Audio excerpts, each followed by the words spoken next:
ગુજરાતમાં હાલમાં જે પરિસ્થિતિ પેદા થઈ છે, આટલા વર્ષોથી ભાજપની સરકાર છે, છતાં કાયદો અને વ્યવસ્થા જે ખાડે ગઈ છે, એમાં દિવસે ને દિવસે દુષ્કર્મના બનાવો એટલા બની રહ્યા છે.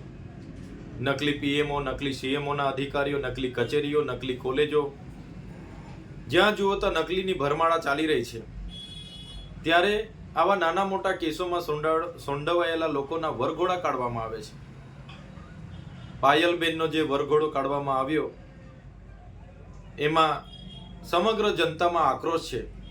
ત્યારે પોતે લાજવાની જગ્યાએ ગાજનારી આ ગુજરાતની ભાજપની સરકાર, એમની પોલીસ જ્યારે આ દીકરીને ન્યાય નથી અપાવી શકતા, ત્યારે અમારા સાથી ગોપાલભાઈ ઇટાલિયાએ આજે જાહેર મંચ પરથી પોતાની વ્યથા ઠાલવીને પોતાના અંદરમાં રહેલો આક્રોશ એમણે ઠાલવ્યો છે.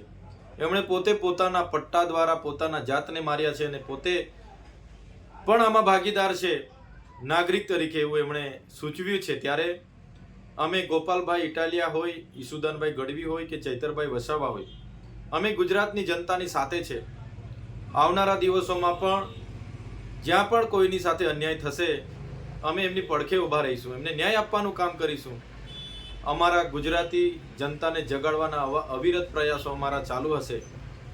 ગુજરાતના તમામ વર્ગના લોકોને, એ પ્રશાસનમાં બેઠેલા લોકો કે બીજા લોકો દ્વારા જ્યાં પણ અન્યાય થશે ત્યાં આમ આદમી પાર્ટીનો તમામ કાર્યકર ઊભો હશે અને ગુજરાતની જનતાને જગાડીશું.